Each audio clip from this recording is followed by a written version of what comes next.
Just let your soul glow. Just let it shine through. Just let your soul, baby, feeling oh so silky smooth. Just let it shine through. Just let your soul glow. Soul glow.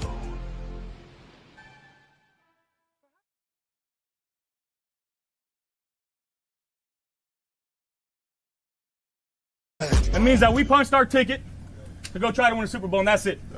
We got one game at a time, starting at 1 o'clock on Sunday. Love y'all, boys. Love you. Love you. I'll go to war with every single one of you, every game, all right? Love you, 1-7. Here we go. 1, 2, 3, 1, 2, 3. Win.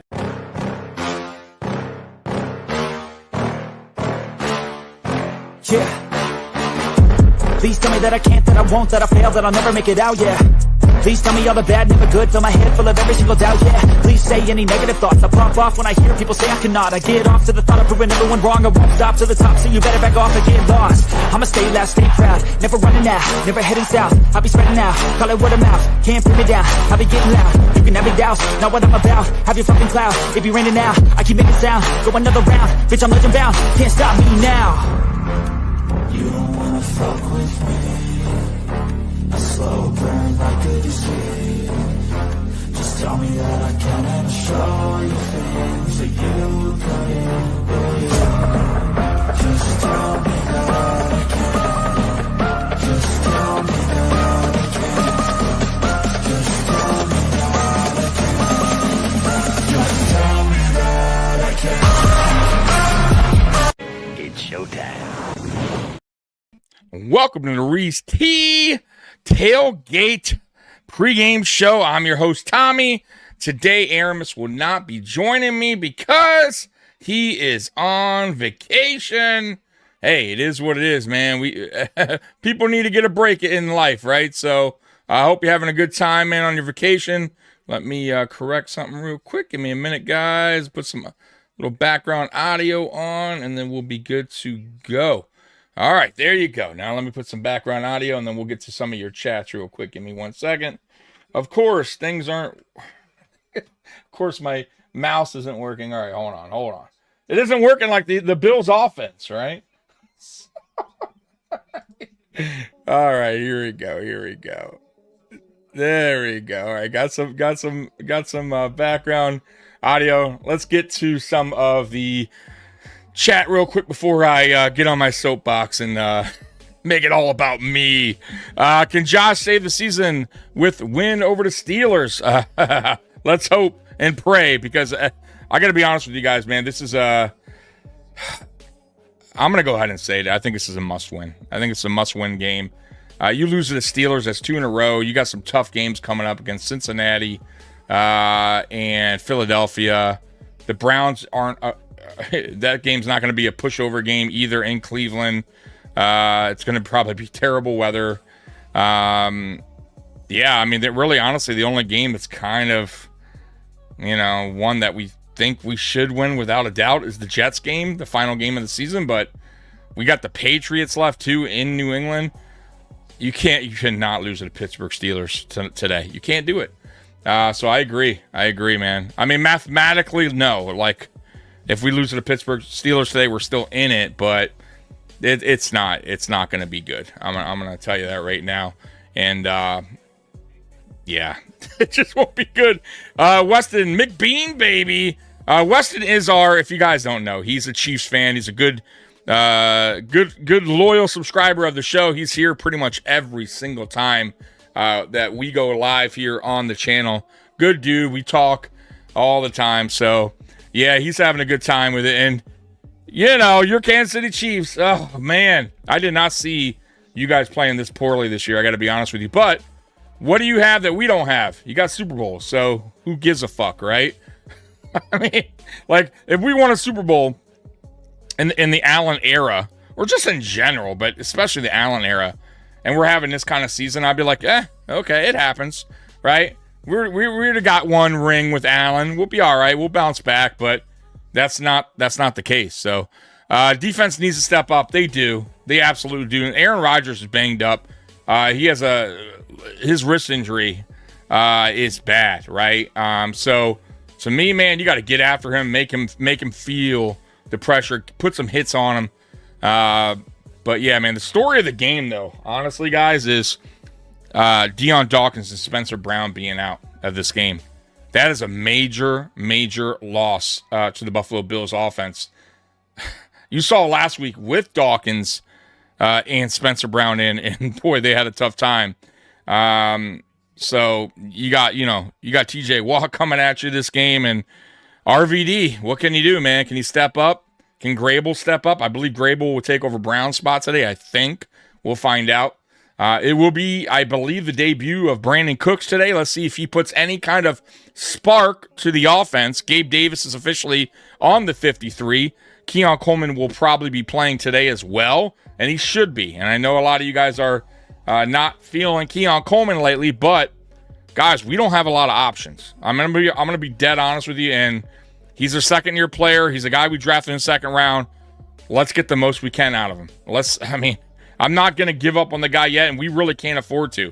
At this point, it's not like we have, these great receivers in front of him. Like, we really don't. By the way, let me get you up to date with some of the scores around the NFL real quick, and I'll get to the rest of your comments. At half, 49ers are up 10-8. Close game there in Cleveland. Cleveland's defense, I'm going to tell you right now, Cleveland's defense is not a joke, boy. They come to play. Myles Garrett is a dog. Jim Schwartz DC. Now, that's the kind of DC I would love in Buffalo. And by the way, we had him here in Buffalo.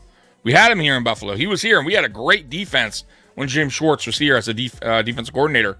And unfortunately, he left, and, we got stuck with this guy who's, supposedly our guru, right? Our defensive-minded head coach who's been using the same defense forever, refuses to switch it up. His defense is stale, broken, and offenses just tear it up, man.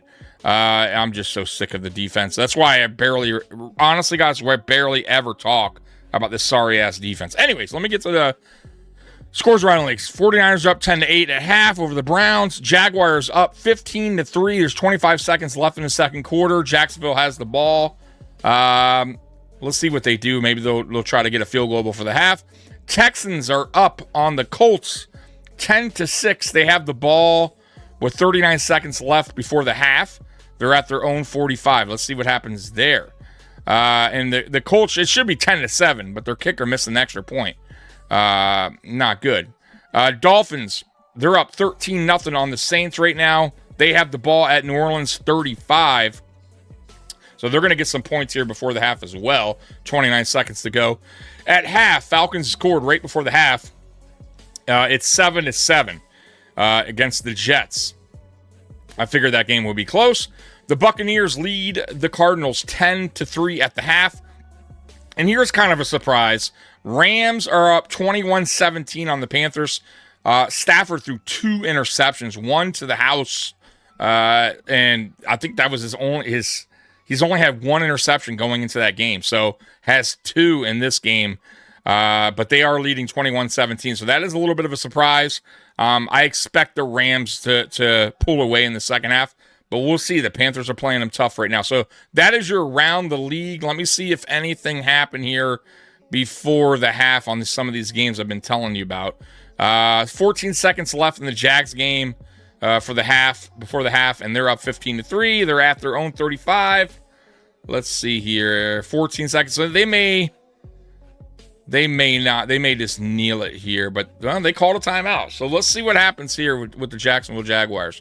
Let's see if they are aggressive before the half and get some three more points on the board. Texans, 31 seconds to go.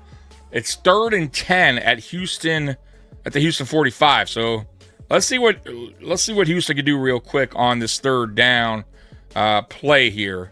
It's important for the Colts. I'm not sure who had the ball first to start the game, but man, the Colts having a tough time scoring today. They actually had a 4th and 1 earlier in the game at like the 5, I think, and then they didn't get it. They fumbled it. So take some points off the board right there as well. All right, so there is a field goal in the Dolphins game. So they go to the half, 16-0 Miami. So they're way up. And they did not pick up the first down. So it's 4th and 2 at Indy 47. More than likely, they will punt here. So, yeah, so probably going to be at half, going to the half there, 10-6 in that game. So that's around the league. You got some close games. You got some games that aren't so close. Dolphins are routing the Saints, and the Jags are routing the Titans as we speak. So we'll see what happens there. Now, let's get to our Buffalo Bills. Let's get to some comments here by the rest of you guys. And I'm sorry that if I'm behind here. Usually Mikey helps me out with this. Scott, I hope Bean will one day go out of his comfort zone and make some big trades or signings. With Josh getting older, yep, he's turning, I believe, 30 or 31 this in May. Look at what the trade did for Quinnen Williams has done for the Cowboys. Absolutely. How about the trade the Cowboys made for George Pickens, 6th-round pick, and they got themselves a 1/2 wide receiver. How about that? Right? You guys want to hear another crazy thing? Do you guys know who the Dallas Cowboys pass game coordinator is? Ken Dorsey. Do you want to know what the Dallas Cowboys rank in passing? Number 1. All right, we pushed that guy out of town. And look, I'm not saying he was a great coordinator, but we could sure use a good pass game coordinator in Buffalo, can't we? All right, because our pass game fucking sucks at the moment. If we lose today, can we please fire Brandon Beane? Look, man, I've defended Brandon Beane, but if I had to choose one, I'd fire McDermott. But I wouldn't be mad if they fired them both. However, with that being said, it's not going to happen. Right? Terry Bagula loves him some Sean McDermott, right? No motherfucker, boy, they go out to eat probably every day, right? Like, no, bro. Terry Bagula is not getting rid of Sean McDermott anytime soon. Matter of fact, I could see Brandon Beane going before Sean McDermott. And if that's the case, guess where that's coming from? Sean McDermott. Sean McDermott is the puppet master. I'm going to tell y'all right now, Sean McDermott is why Brandon Beane was hired here, right? That's wild. Usually the GM does the hiring of the coaches, and we did it the other way, right? He has the keys to the Buffalo Bills, and Terry Bagula doesn't give two fucks if we are playing poorly. He doesn't care. I know you guys maybe think that, but he doesn't. And it's sad, but it's true. And as all this is going on, Josh Allen's getting older and older, and eventually will be out of his prime. And then we'll all look back at the Allen era and have, and go, what if, right? What if they made a coaching change at some point during Allen's career? Or what if, Brandon Beane actually stepped outside his comfort zone and made some trades, or traded up in the NFL draft. Get rid of your 11 picks. Why not get rid of, a whole bunch, trade up? Oh, there's a fight, by the way, in the Jags-Titans game. But why not trade up some of these, picks that you love so much that aren't doing anything anyways, and move up instead of moving down constantly, right? For a bunch of guys that will never see the field, or if they do, are garbage or aren't doing anything for you, right? Let's take some chances here, because the time is now. It's been now. And I don't understand that. We constantly move back, and if we move up, it's like 2 spots. Let's be aggressive. Whatever you're doing isn't working. Like, that's my point. Like, you can't continue to do the same thing and rerun it every year and expect things to change. It doesn't work that way, because it's not working. If it was working, I'd be all for it. But hey, dude, man, we've already won a Super Bowl. Clearly, they're doing the right thing here. We haven't done shit, folks. We haven't done anything. Nothing. We're a good team but not a great team. And that, at the end of the day, the whole reason they play football is to win a Super Bowl. The whole reason a basketball team plays in the NBA, they want to win an NBA championship. Like, that's the goal. That's the end result that you want. Not just to be good every year, right? And now look what's happening. Other teams in the AFC are starting to, all these teams that were rebuilding are already starting to pass us by, right? And we're still doing the same bullshit, right? We're same garbage, right? And this is the result you get, folks. By the way, this is Roy, and I know because of your profile picture. So YouTube has decided, guys, to change your names to your handle, your YouTube handle. So I'm sorry if I don't know some of you guys because I'm used to your regular names, but YouTube has changed that. So that's unfortunate, but that's the way it works. So you guys can change your YouTube handle, by the way, if you go into your YouTube settings. If you want to change it to like your original, like if you wanted to go in there, unless you like the Tagoo Man 777, you could put @Roy or something like that. So just a heads up. But if you don't want to, then I know it's you, but just letting you know. It says, I'm expecting the Bills to be 7-5 by day's end. Ouch. I'm thinking, listen, this is desperation mode. They're out there picking anybody up.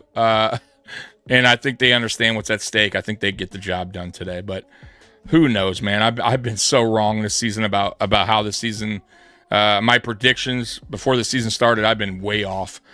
Man, I'm tanking for the draft. Yeah. I mean, look, man, it's not over. You know, the one thing I'll say about the Chiefs is if they get in the playoffs, man, watch the fuck out. They're still very dangerous. So, of course, as a Bills fan, I would rather you not get in. I don't really want to see your team get in there, and I don't think anyone wants to see your team in AFC, to be honest with you. Like, it doesn't matter how poorly you guys have been playing. Nobody wants to face Patrick Mahomes and Andy Reid.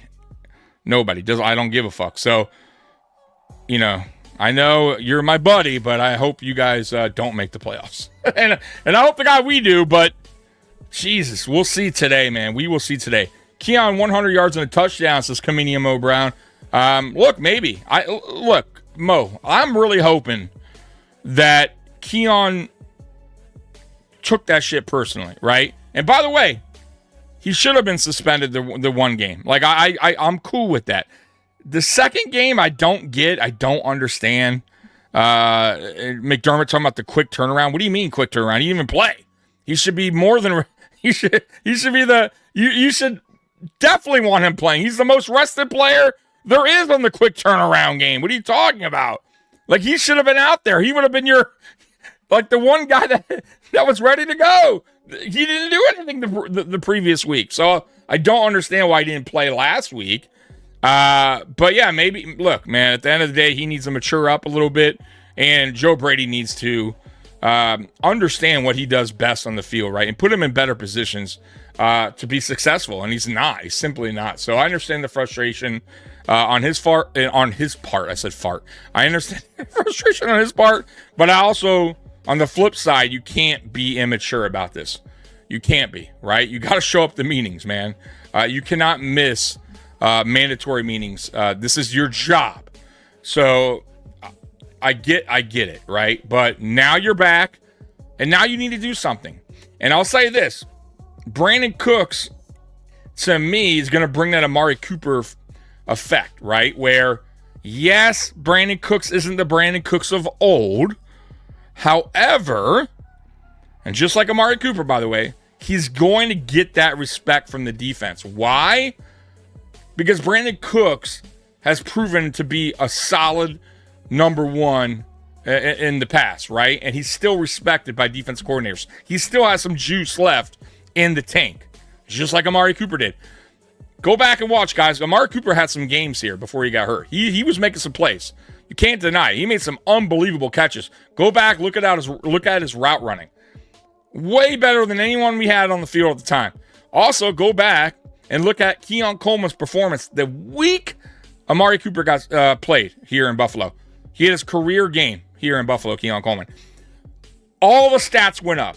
Everything. Josh Allen's stats went up. Yards per throw went up. Points per game went up.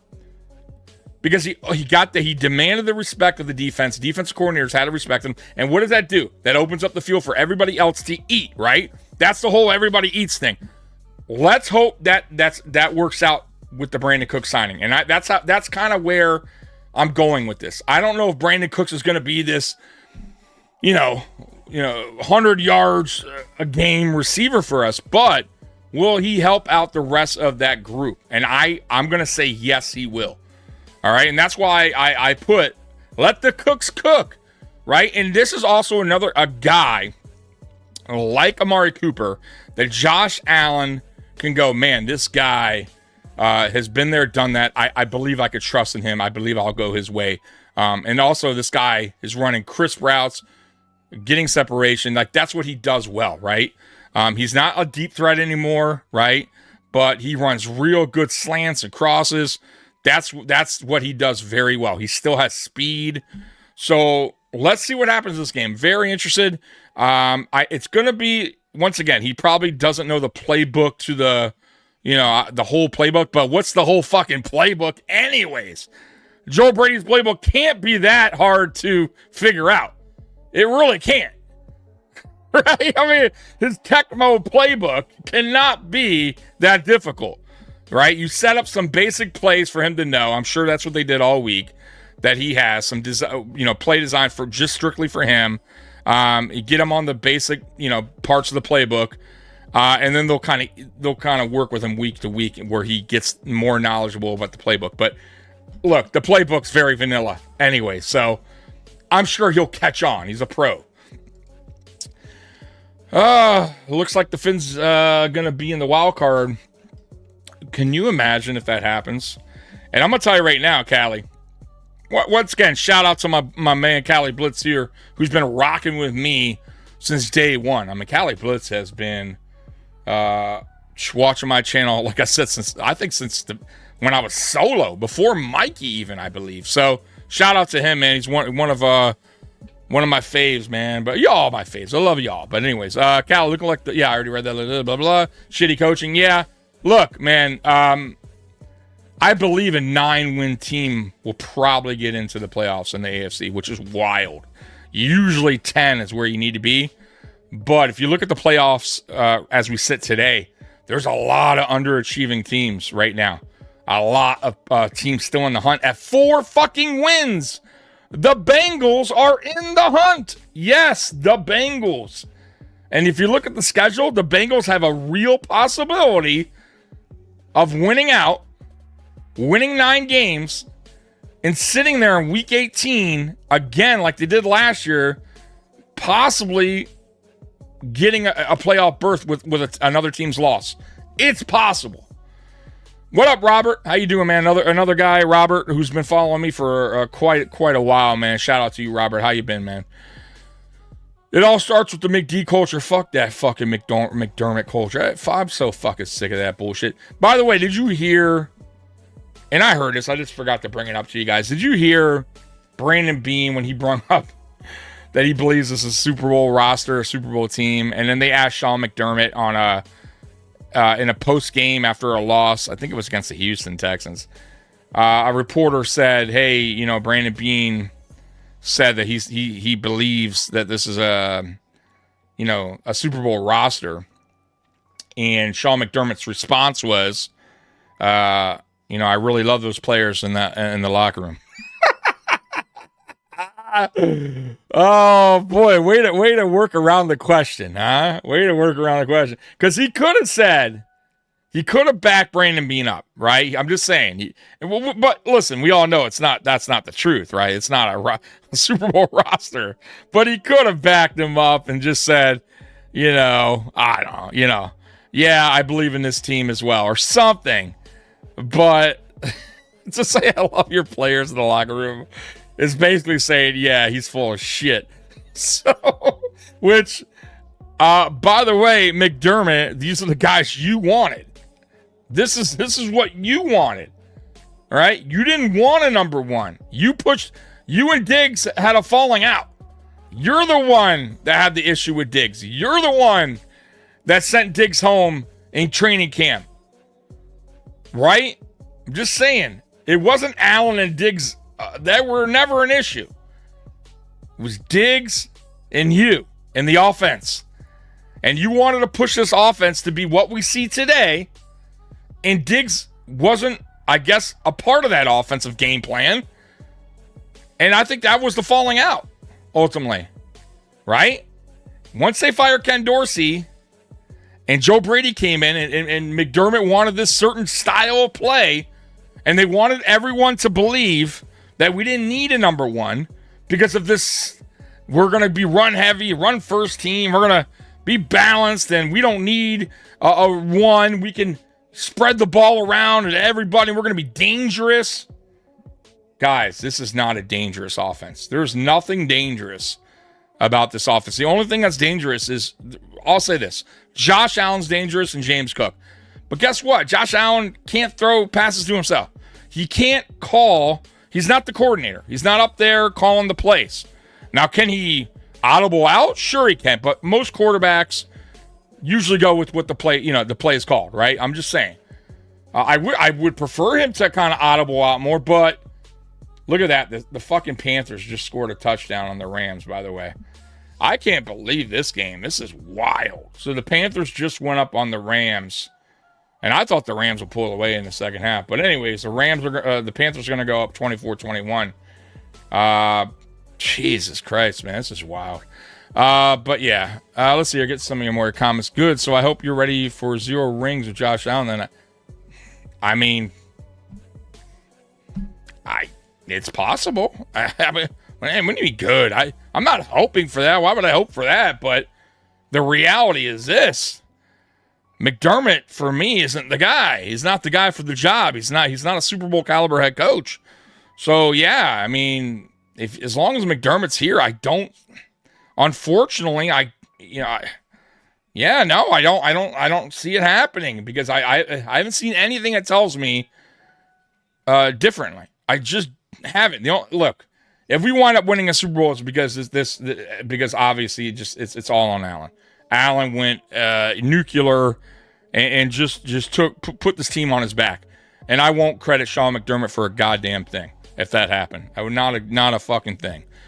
He's done nothing here, to be honest with you, in my opinion, as a defensive-minded head coach, I expect a defense by year 9 to be one of the best in the NFL year in, year out. All right? And it's not. It's gotten worse and worse. Sean McDermott hasn't changed his philosophy. He hasn't changed his scheme. He throws coordinators under the bus when things aren't working out. He's never to blame. He doesn't put blame on himself. There's a lot of reasons why I just don't feel like he's a good NFL, at least a Super Bowl caliber head coach. He's a good coach. I'll give him his dues, but not a Super Bowl caliber head coach. I just don't see it. I don't. And Brandon Beane, once again, man, they're kind of tied to the hip, I guess. So if one goes, they both got to go. But it will be funny. It will be real funny if Brandon Beane gets fired and Sean McDermott stays. If that happens, then everything I've pretty much been saying that McDermott is the puppet master and he controls all the strings. If Beane goes and McDermott stays, there's your proof. There's all the proof you want. Right there. And guess who's going to do the next hiring? Sean McDermott. You think it's fucking Terry Bagula? You think Terry Bagula's out there looking for a GM? No. It's going to be fucking Sean McDermott, right? Bringing in the next sucker, right? And guess what? The next sucker that comes in is going to have to listen to whatever the fuck McDermott says. It's like McDermott is the GM. It'd be funny if McDermott actually just took over both. Wouldn't that be something? Wouldn't that tell you everything? Can you imagine that? GM, coach, Sean McDermott, which he already is. I'm going to be honest with you. Like, look, I know you guys can say what you want, but he has final say on these draft picks. These are the guys that he wants brought in. So, yeah, Beane needs to be better, but I put a lot of this on Sean McDermott. McD is why we only be good and never great. Exactly. And you guys, what do you want to do? You want to be good or you want to be great? Right? Do you want to get to the playoffs or do you want to get to the Super Bowl? It's real simple. Atlanta is in the red zone, by the way. So they're almost at the goal line, actually. So it's third down coming up here for Atlanta. That's tied 7-7. Bucks are up 10-3, by the way. All right, Mr. Fulton, the most interesting man in the chat. Hello, Tommy. I'm still not feeling well. I'm still feeling sick, and I got a very bad cold. I wish you the best, man. I hope you get better soon, brother. That's the most interesting man in the chat. I saw a picture of Oprah wearing the same glasses that McDermott wears. Oh, the Gloria Vanderbilt collection. Yes, Sophia. Our head coach loves his woman glasses. Atlanta just scored a touchdown, by the way, on the Jets. They're going up 14-7 as long as they make the extra point. So that's good for the Falcons. But yeah, man, those fucking glasses. Who the fuck wears clear glasses? A man. Get out of here with those fucking glasses. I mean, look, it is what it is. If you can't see, you can't see. Yes, please wear fucking glasses. You know what I mean? I need my head coach to be able to see out there. But Jesus, what's with those fucking Gloria Vanderbilt glasses? Like, does anyone tell who told him those glasses were good to wear? Oh my God. Robert, Tommy, I feel the Bills' offensive scheme is McDermott's scheme, and you are correct, Robert. Dorsey, mentor is Butch Davis, and Davis is Wise offensive mind. McDermott has zero offensive acumen. Yeah, exactly, Robert. That's my point. Go look at Dallas right now. Look how good their passing attack is, and that's Ken Dorsey. Ken Dorsey is pass game coordinator right there. So, and he also helps out with the play calling. So, proof's in the pudding, guys. As far as that goes, I don't know about OC. I still think he needs some work. But you're right. I mean, this is what McDermott wanted, and it's exactly what you're getting. He wanted these long, extended drives that you're seeing today, which is not best suited for Josh Allen, in my opinion. And look, guys, I'd rather have what we saw against Tampa. High scoring, sure, some turnovers by Allen, whatever. But if we could score 44 points and Josh Allen can have a good game like that and have fun with the offense, and the offense is just having a good time scoring that many points, I'm cool with it. I'm okay, because guess what? That defense, sorry-ass defense, gave up 32. So we had to have all the points that we could get in that game to win. You had to have 44 to win, pretty much. Right? But then we go back the next week and play a small ball underneath a bullshit. And Brady, once again, doesn't adjust, doesn't get extra blockers in there. Could have put Alec Anderson in at any point as an extra blocker, chose not to. Didn't get the running backs involved in the passing game again. Did everything opposite he did the week before. And look, I think oh man, Saints just fumbled. I think it goes on Brady, and I think it goes on McDermott wanting a certain style. And this is all, by the way, what he wants is to suit his defense, right? Because he wants his defense on the sideline wrestling. Fuck your defense. I don't give your defense could be fucking chilling for a fucking hour, and they'll still give up a touchdown when they get on the field. Right? At this point, we need to score fast, and we need to score often, because the defense is not going to keep the scores low. They're gonna come in, they're gonna give up points. So for me, put your offense at an up tempo, get the points. Let's forget the defense. Fuck your defense. Okay, because once we're behind, right, when we start getting behind in these games, and our offense is playing the way it's been, like that type of offense, these slow, methodical drives, you ain't catching up, by the way. So the Saints didn't fumble. I guess it was called back, and they wound up scoring a touchdown real quick on the Dolphins. So they did put some points on the board. They are at 16-7 right now in Miami. Let's see here. Houston is also driving on the Colts. They're up 10-6. They're in the red zone as well. Brandon Beans, a pussy GM. Well, yeah, I don't know about that, but he's definitely he definitely doesn't like to step outside his comfort zone. He has a few times, And I wish he would do it more because I don't think anybody here would complain if Brandon Beane took some swings, even if they missed. I certainly wouldn't. I really wouldn't. I'd rather him take the swing than not take the swing at all. That's how I feel. And I feel like he doesn't do enough of it. The fucking Bears are better than the shitty Bills. Yeah, isn't that fucking crazy right now? But how's that? But Callie, offensive-minded head coach, goes in there, helps out. Caleb Williams gets that offense back on track. They got the right, defensive coordinator in place to help with that. But that's what it's about. I wish we could get an offensive-minded head coach here and understand what the fuck is happening here in Buffalo right now. Because this team's only going to go as far as Josh Allen's going to take it. Forget the defense. So I want an offensive, either a coordinator who knows what the fuck he's doing, or I just want this whole coaching staff to get the fuck out of town. Go. And let's bring in a offensive-minded head coach who knows what he's doing. Get yourself a good DC that knows what the fuck he's doing. And then we'll see what this Bills team's all about. Because I just, guys, dude, you're going to talk about the players that we've had here. You're talking about Brandon Beane, right? You guys are shitting on Brandon Beane for some of the guys he signed. How about Poona Ford, who was a Pro Bowler? How about Tim Settle? Guys that he signed here that didn't do jack shit here. Left here and went on to be Pro Bowlers or playing at a high level. How about that? So you can't say that Brandon Beane hasn't done anything here for this team. He's brought in players that Sean McDermott refused to play, or the scheme didn't fit the player, and the player goes on and leaves and plays way better. The Jets just scored a touchdown on the Falcons, so it's going to be 14-14 in that game, by the way. Whenever I go into settings menu, I try to screw things up. And no, I don't want to mess your YouTube up then. James Cook and Brandon Cook. That's right. It's the Cooks. Let the Cooks cook. Let's hope. I mean, honestly, guys, at this point, that's why I was saying to Mikey the last time Mikey joined us. By the way, Mikey's just been on like this hiatus from the show because he's on vacation. He's sick and tired of me. He told me, he's like, I need a break from Tommy. I need a vacation.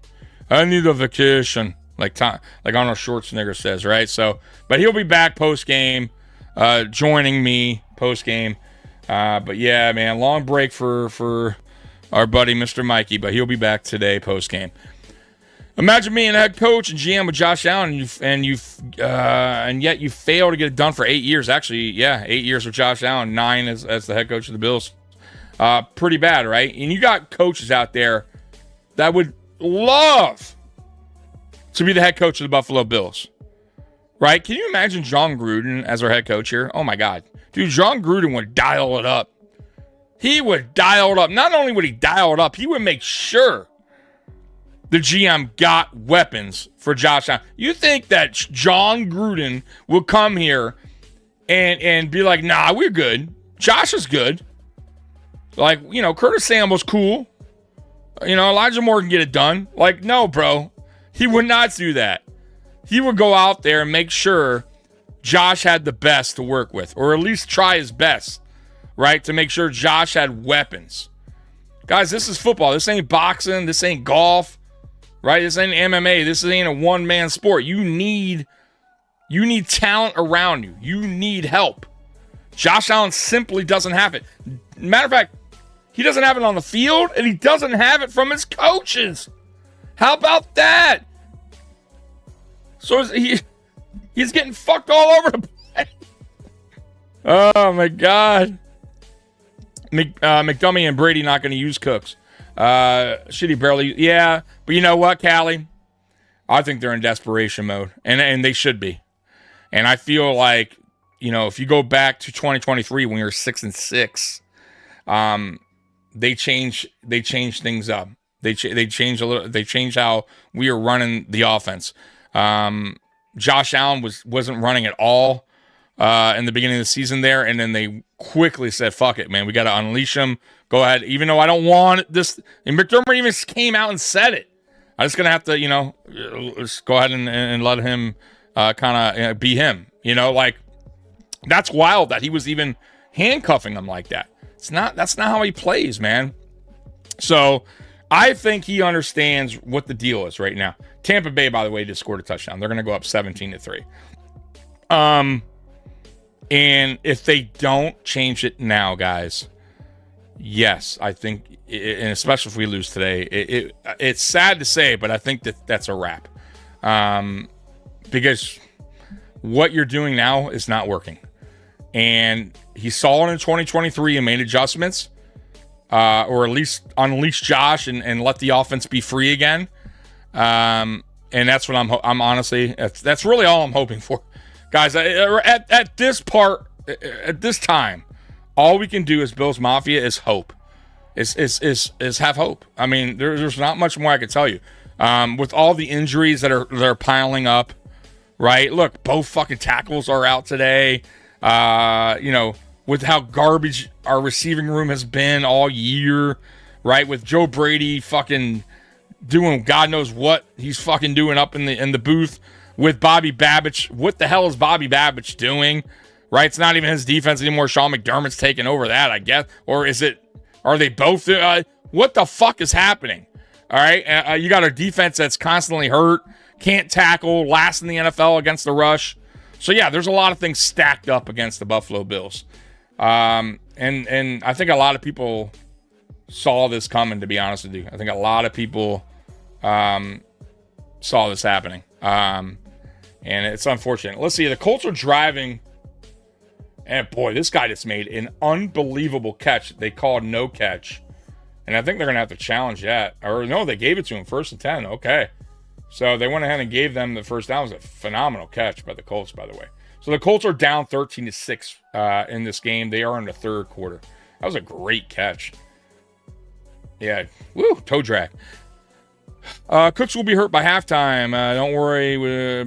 This experience. Yeah, but you know what? Cooks has generally been kind of healthy.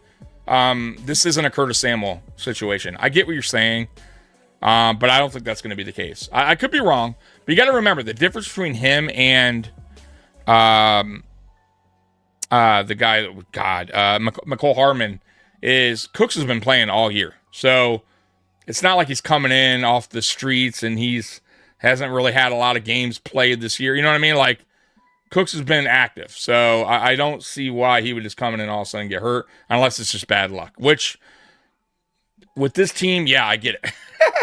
we tend to have that kind of bad, shitty luck. So we'll see what happens, man. I'm hoping for the best. I'm kind of excited, to be honest with you, that we got a veteran receiver that's been there, done that. That defenses will have to respect now. And guys, once again, I'm not saying Cooks is going to be the Brandon Cooks of old, but what I want is a spark on this offense. What I want is defensive coordinators to respect our receiving game again. Our defensive coordinators right now respect nothing about our passing game. Zero. Zilch. So if Cook, let's hope Cook can provide that, and then maybe it opens it up for everybody else. That's my hope, guys. I can only hope, right? Like, I can't tell you guys how to feel, but if you're true, listen, if you guys are true Bills fans, true Bills Mafia, which I know you are, because you wouldn't be here with me, right, for 45 minutes now, just listen to me blab on. You would be out doing whatever the fuck, right, if you didn't truly care about your team, which is the Buffalo Bills. Look, man, the one thing, I've been through everything, guys. I've been through all 4 Super Bowl losses. I've been through the drought years. I'm used to, I got tough skin for this, right? This is not the end of the world for me. I'm gonna, I refuse to jump ship. I go down with the ship. It's how it is. It's how, if you're a diehard fan, look, man, you got highs, you got lows, man. So, I can't tell you how to fan, but the season ain't over. It isn't over. I know you're pissed. I'm pissed, right? If we don't fix shit, I don't see a positive outcome, but I ain't jumping ship. We're still in a season, right? You get into playoffs, everyone's 0-0. Everyone. Regular season means nothing at that point, right? It's a fresh start in the playoffs. So at this point, the division for me is over with. We're not winning the division. Okay, cool, whatever. We won it 5 years straight. I could give 2 shits about it. We need to get into playoffs to see what we can do in the playoffs, right? That's right now. That's the mission. So I'm not gonna jump ship. If you guys want to jump ship, you're more than welcome to. I can't tell you how to fan, But I truly believe that's not the case, because you want to be here sitting here talking. You want to be here so mad about what the Buffalo Bills are doing. So that's my opinion. Steelers about to beat us because the roster sucks, bro. I never said the roster was good. But as long as you got Josh Allen, you're going to be in these games. So I don't think the Steelers beat us today, but can they? Sure. Of course they can. The fucking Houston Texans beat us. The Falcons beat us, right? I mean, the Dolphins beat us. So can the Steelers beat us? Of course they can, right? We've lost to some shitty teams this year. We've also won to some good teams. So we'll see what happens. I think this is a game where they better play their best ball, and Joe Brady better have a good game plan going into this game. If he doesn't, and he comes out with the same bullshit game plan he did against the Texans, then yeah, it's going to be a long game. It's going to be a long game. Long game. Long day, long game. It's going to be bad. So we'll see. I believe the 49ers just scored a touchdown, by the way. Jacksonville is in the red zone. They're up 18-3. And yeah, San Francisco did score a touchdown on Cleveland, I believe. Yeah, so they're up 16-8 in that game. Mick Clapper is incompetent, says Scott Blakely. Scott Blakely in the house. McClapper wants good guys on his team. Whatever. It's football. We need. Yeah, I agree. Look, man, I'm with you guys. Like, look, man, you can't continue to be like, we only want a certain type of player, and here all choir boys. Like, you have to take some chances on some guys. You have to. And if the guy winds up, being a bad seed, okay, it is what it is. But once again, you got to take those chances. You can't keep doing what you've been doing. But we'll see, man. We'll see if they eventually change their thinking. If this season continues to fail, and then obviously the off season comes along, we'll see if any moves are made, any difference. By the way, the Colts just scored a touchdown, and they're about to tie it up. No Kincaid still getting his thigh rub. Of course, no Kincaid. So is any? By the way, sorry I'm late. No, how you doing, Buffalo Snowy? I got to see if the inactives and actives are out yet. I don't believe they are. It's 3:00. If you guys do have that update, usually Spin is here and he provides that update before I even give it to you guys. So if you guys have that, or if that's been out, let me know and I'll pull it up. Every defense knows Brady's playbook. Yeah, and that's really fucking embarrassing, isn't it? When you got head coaches, defense coordinators, players coming out and saying everything we saw on film was exactly what they brought to the table, meaning they did nothing different. And even in that Texans game, their head coach was like, no, they made no adjustments. He couldn't believe that we were doing some of the play calls we were actually doing. No extra protection for Josh Allen. He's like, okay, cool. Keep doing it, because I'm going to keep bringing the pressure. I'm not going to change what I'm doing because you're not changing what you're doing. So, yeah, it's crazy to me. One, the game plans seem to all be almost identical each game, why? Why is that? Every opponent, you got to switch it up, right? Every opponent is a different style of defense. And then two, why aren't you doing any in-game adjustments? What is going on here? And that's why, I just don't know if he's the guy for the job. Even if McDermott wants this offense ran the way Brady's been running it, you're still responsible for in-game adjustments. You still got to adjust during the course of a game. You still got to scheme things up better for your receivers, even if this is McDermott's style of offense. You're still responsible for that. And I think he's done a poor job. Every defense knows. Yep. I say the Bills pull this game. I say the Bills pull this game out by 10. Let's go. I think this game's close. I think the Bills will win by 6 points, 5-6 points, something like that. McDermott arrests people if they have a silver on their pinky. Yeah, I know. He's Cali Blitz. He loves that comment. Offense struggles, both tackles out. Yeah, it's that. Let me tell you, that's a huge loss to the offense. I get it. And that's why I think this is going to fall a lot on Joe Brady this game, because now you better bring a game plan that can counter the Steelers' pass rush, because you know they're going to bring it. You know they are. By the way, the Panthers are still up 24-21 on the Rams. You got the fourth quarter just started, so man, will the Rams lose to the Panthers here? That's crazy if they do. Penalty on Carolina here, so we'll see what happens in that game. I think I figured out how to change my handle name. Yeah, you just got to go into settings, and then you can do it. Oh, there you are, at Roy. You did it, Roy. Now I know, Roy. Roy Collins. Golly, Tommy, you need to do a live stream Bills game one of these days. I know.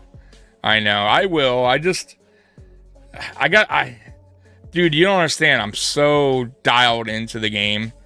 I can't. It's tough for me to sit there and look at the chat and respond to the chat and not pay attention. Like, for instance, I got the red zone playing on my right here right now, but the volume's off. I really, I'll be missing plays because I'll be trying to talk to you guys. So, yeah, it's just, that's why I don't really do it. But I'll maybe I'll do week 18 final game against the Jets. And that could, by the way, that could be a meaningful game. So I'll think about doing that one. Tommy boy, let's get this. What's going on, Jimmy, man? How you doing, brother? Good morning, Tommy. Do you think Grable and Denmark can hold their own today? Go Bills. What up, Big Papa Bill? RVD he's a good depth guy. I don't know if he'll be able to hold, but he's going to have to. He's going to boy, he better figure he better play his best football of his life today. And Grable's interesting. I like Grable. I think Grable has a future here. But this is a big test. This is a big test for him. So we'll see. Once again, big test. I don't know. We'll find out in about an hour in 15 minutes. We are all ready for a change. Yeah, I think says Joey. I agree with you, man. I think we're all ready for a new leader in the Buffalo Bills organization, meaning coach. And the Bills, listen, man, I think even people that backed McDermott for many years now, when I was saying, fire McDermott, it's time to move on. And people were like, no. Those people are starting to come around now.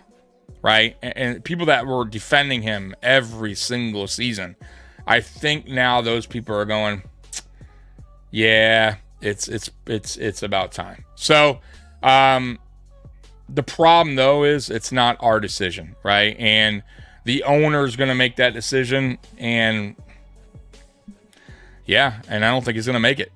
Right? So McDermott is such a defensive coach. He hates offense, even on his team. Yeah, but what's funny? He has his hand in the cookie jar on both offense and defense. Clearly a defense, because he took over play calling yet again. So, and now he's gonna. You can't even get your defense right, but you want to fuck around and mess with our offense. Thanks. Worry about your defense. Worry about your shitty ass defense. Worry about the defense that's last in the league against the run. Worry about your defense that can't tackle. Worry about your defense that can't get teams off the field on 3rd and long. How about that? Right? Not so much about the offense. How about trusting your offense coordinator to do their job and to make it their offense, right?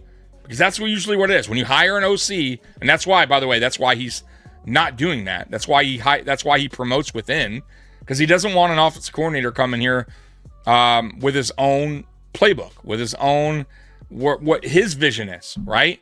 No, that's not happening, right? McDermott has a vision, and this is what you're seeing today, and it's terrible, right? And that's why he won't hire a defensive coordinator from the outside to come in. Why? Because that DC will come in and want to do things the way he wants to do things, right?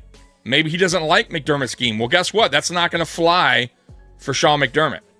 So, yeah, as long as Sean McDermott's here, we're stuck. We're stuck with these playbooks. We're stuck with the schemes. And I think Sean McDermott's defensive scheme is played out, man. It's played out. Y'all can talk about, oh, man, the defense held up in the second half. Okay, but that shitty-ass defense didn't hold them first half. And who did they hold up against? The garbage-ass Falcons? Terrible. Come on, man. Come on. The Dolphins, we allowed 30 points. They just ran all over us. The Texans with Davis Mills. We're going to really go there. So when the offense struggles, now it's just the offensive. And by the way, the offense is a problem. But we have a defensive-minded head coach. I shouldn't have to worry about that. Matter of fact, I should be, as a fan of this team, going into each season, go, hey, even if the Bills' offense struggles a few times this year, you know what? We got a fucking great defense, man. We got Sean McDermott, man. That fucking guy, that defense is going to wreck motherfuckers, boy. So we're that good. Because our defensive-minded head coach is the best. No, that's not the case. It's never been the case. I've never, not once, gone into a game, right, going, oh, yeah, the defense is gonna handle business today, baby. Never, not once. I couldn't tell you a game. Can you name a time where you guys sat down on your couch or your recliner, right, and were like, oh, yeah, the defense is going to get after that guy today? Never. You've never done that. That's a fucking lie. Right? You know what you do? You sit down and you go, Josh Allen, boy, getting ready for Josh Allen today. Let's see what Josh Allen does. And when Josh Allen does bad, of course, you're going to ridicule him. You're going to get after him, right? Oh, Josh Allen. Why? Because you're not going to do it on the defense because you've already said, you already know the defense sucks. How many times are you going to say the defense sucks? Like, we all are aware of this, right? So we need Allen to be perfect. Got to be perfect Josh Allen, man. Perfect play. Doesn't be perfect. Oh, man, there goes the game. It's so sad. That's terrible. Shouldn't be the reason. Should not be the reason. And it is. Yep, Pagula's not. It's such crap, man. So no more McDermott tattoo. Yeah, I mean, apparently not. Guys, I have a lifelong bet that I started 2 years ago. I believe it was 2 years ago. Or maybe I started last year. I forget. That was, if Sean McDermott wins the Super Bowl with this Buffalo Bills team, I'll get a tattoo. I heart Sean McDermott. That's how much I don't believe that Sean McDermott can get the job done. And that's terrible. And by the way, if he did, I could give two shits. I'll put the tattoo. I don't care. Because I'm happy we won a Super Bowl. Right? I'm cool with it. The trench ain't trenching anymore. They're getting ran through. Oh, dude, our offensive line, too, man, is getting banged up. They've gotten worked some games this year. I still like them. I still think it's a good offensive line, but there's been some games they just did not show up. The Dolphins, they're only up 16-8. It's a one-score game. That's crazy, bro. Tua just got sacked. The Rams have the ball. They're down 24-21 with 13 minutes left. Let's see what the Rams can do.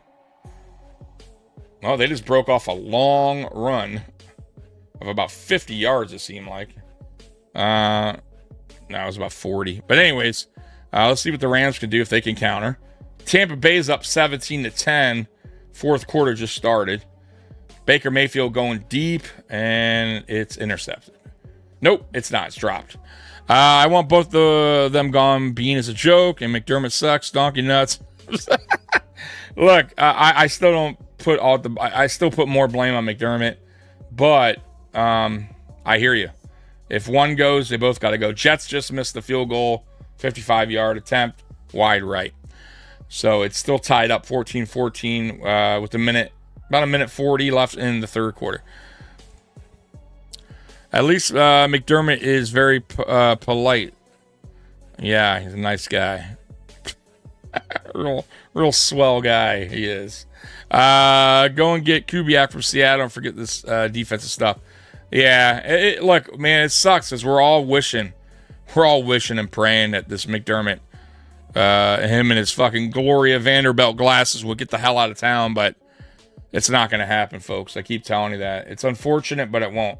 San Francisco's up 17-8. Cleveland just got a sack, actually, with Myles Garrett, who picked up a sack. It's 4th and 12. San Francisco will be punting. I don't know how many sacks Garrett has now on a season, but he's definitely breaking that record. And we play Cleveland.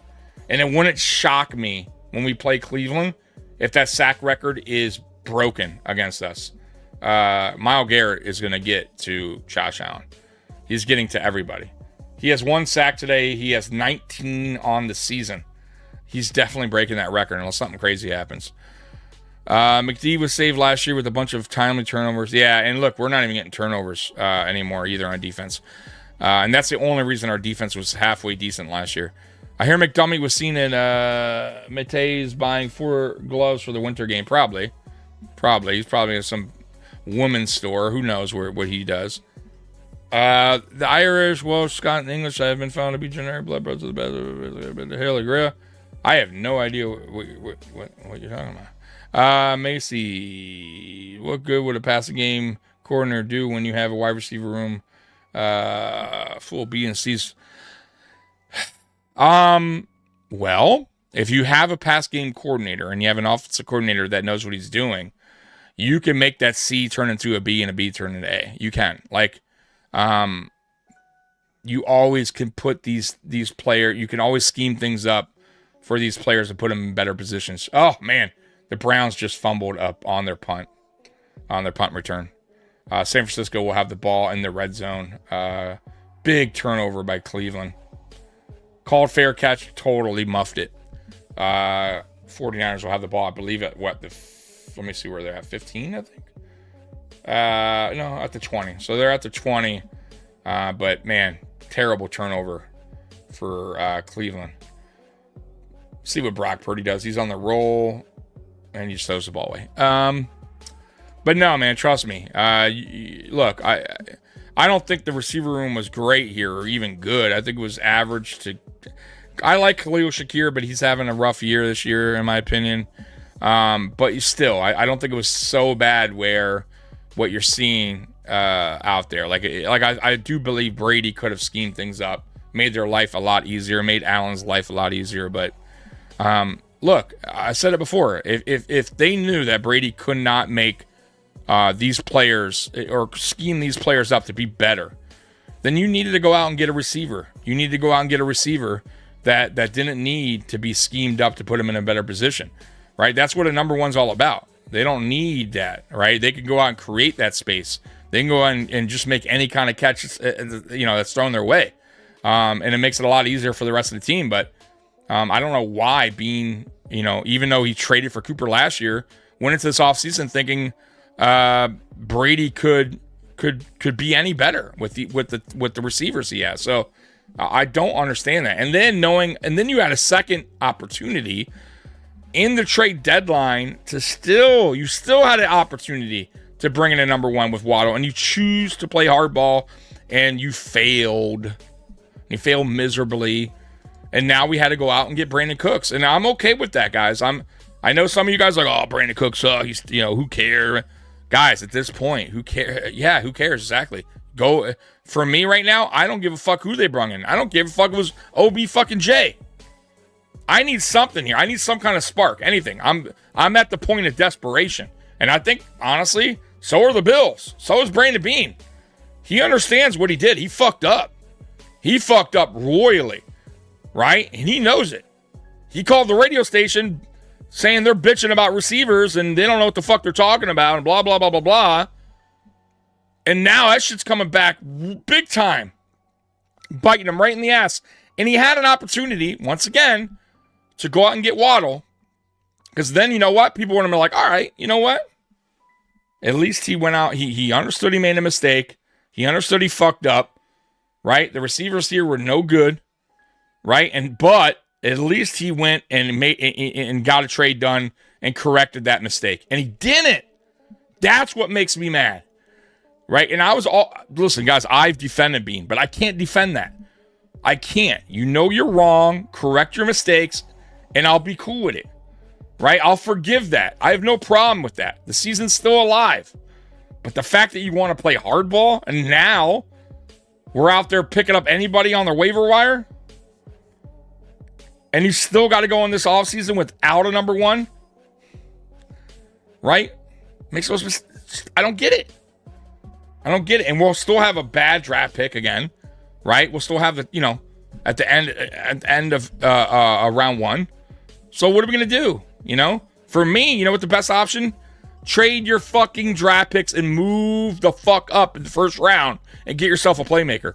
It makes sense. Why? Because now you got a playmaker that is on a rookie contract that you know is going to provide something for the team, that you know is going to be, for the most part, you should be, a instant playmaker, not a fucking guy that you need to, a project player that you need to work with, not a guy that who knows from 2-3 years down the road could possibly be good. No, you got a guy that was really good in college. He's going to transition really well in the NFL. Who gives a shit about your other picks? Trade them away. It's time to get some playmakers here. Stop stockpiling draft picks. It makes zero sense. By the way, the Rams are at the Carolina 40. Stafford back to throw. Stafford going deep. Oh my God, what a fucking catch by Puka Nacua. There's Puka, 6th round. Now, guys, that doesn't happen all the time. You're not going to get a guy all the time late in rounds like Rams got lucky with Puka. It just, that doesn't happen much. And that's why I'm saying trade up and get yourself a playmaker in the 1st round. Because these kind of guys, these kind of receivers don't often fall, or you don't get lucky like that. They're there to be, scooped up in late rounds. But either way, my point is, look, you fucked up on Waddle, right? You fucked up when the opportunity was there to have yourself a 1. Okay, correct that. Will he? Probably not. McDummy is the Grinch that stole Buffalo's Super Bowl. Yeah, dude. And he stole it on the 13 seconds. That I could tell you. Let's see. Jets in the red zone. They're down 17-14. 14 minutes to go in that game. Downs on the catch. Downs on the Colts. Awesome catch. Yeah, so let me get to some of these Rams. Live line is minus 2.5. Books are super confident in the Panthers. Well, the Panthers have been playing. Dude, I had a parlay. I had them at 6.5. I thought they would at least win by a touchdown. So right now, I don't know. Let's get to some of your. Let's get to some of the scores though on the real quick on around the league. 49ers up 17-8 with 12 minutes to go in the 4th quarter. 49ers are actually first and goal at Cleveland 5. So they scored touchdown here. Cleveland's going to be in rough shape. Jaguars are smoking the Titans 25-3. 3rd quarter, 1 minute to go in the 3rd quarter. So unless something crazy happens, the Jaguars are going to win that game. The Texans are up 20-13 with 12 minutes to go in the 4th quarter. The Colts, I believe, have the ball. Dolphins are up 16-8. It's still a 1-possession game, 1-score game. So let's see what happens there on that. The Dolphins do have the ball. They're at New Orleans 31. Jets have the ball. 4th and 4 at Atlanta 9. They could tie it up right here with a field goal. It's 17-14 Jets. Let's see what the Jets do here. Buccaneers are up 17-10 over the Cardinals right now. And let's see here. 4th and 2. Wow. So the Panthers just went up. So the Panthers just went up on the Rams. 30. They're up 30-28 with 6 minutes to go in the game. That's wild. Sorry, with the extra point, 31-28. Wild. What a wild game. Laying 31 on the Rams. Let's see what the Rams could do here. There's 6 minutes to go in that game. Crazy game, man. I think that's the craziest game right now. Is that Rams Panthers game. Let's see what the Rams, how they respond. If they go down and tie it up or score a touchdown here, take the lead. But I don't think anybody was expecting that. All right, let's see here. Let's get to some of you guys' comments. Palmer is out. Keon is in. Yeah, Palmer. Another terrible signing by Brandon Beane. So now it's going to go down to Curtis Samuel, who's been placed on IR. Terrible signing. Just money being pissed away. Palmer, another player that's just money pissed away. And I just saw the touchdown. Bryce Young. It was a 4th and 2, by the way, on that. And they scored a touchdown. That's wild. 4th and 2. They went for it. And scored a touchdown on top of it. And it was like a 35-yard pass, I think. Man, Rams, what are you doing? Let's see here. Been a Bills Mafia since 1986 at 10 years old. There you go, Callie. Yeah, I mean, I feel you, man. I've been watching a long time. I've been watching since '89, so I've been watching a while. Hey, Jarek, my buddy. If y'all don't know, check out his YouTube channel, Jan Sports. Covers the Bills and Alabama football. I don't know if Brady goes. He ain't taking a college job. No, and NFL teams I don't see based off of the years of aggression of Josh and the offense. I agree. I mean, in a way, I do think some college. There's so many college teams out there, though, Jarek. Honestly, I think he'll get an opportunity, but will it be a great opportunity, right? So, will he be willing to go to a college that maybe he, isn't one of the top tier colleges, right? If not, maybe he does stay. But I also see friction going on between McDermott and Brady this year. I do. I feel like McDermott's called threw Brady under the bus a few times on press conferences. So who knows how that relationship's really going? Who knows if Brady doesn't just get fired at the end of the season? So we'll find out. But I don't think he's back next year. I don't. All right, here we go. Sophia, thank you so much for the inactives. So inactives, Spencer Brown, we knew. Deion Dawkins, we knew. Terrell Bernard, another guy that can't stay healthy. He's inactive. Dalton Kincaid, hamstring. He is not ready to go, so that's unfortunate. Joshua Palmer, ankle. Of course, just, you know what? At this point, put him on IR. Honestly, guys. So he hurt his ankle, came back, and now he's hurt again. Put him on IR. Just put him on IR and go sign. For me, go sign somebody else then. Go pick up another free agent. I don't care. The season's still alive. What does it hurt, man? At this point, Palmer's not giving you anything. Ingram and Mathis, all inactive. Should be no reason why RBS don't have at least 30 touches. Yeah. Let's see here. So 49ers are up 23-8 with 11 minutes to go in the fourth quarter. Let's see here. And Tampa Bay is going for a field goal here. That will put them up 20-10. Let's see if they make it. And they do. So Buccaneers are up 20-10 with 8 minutes to go in the fourth quarter. Randy, people always argue why replace McDermott with whom? Does it matter? Let's see here. New head coaches have three new head coaches have better records. Pats, Jacksonville, Chicago, all three examples turning franchise around in one season.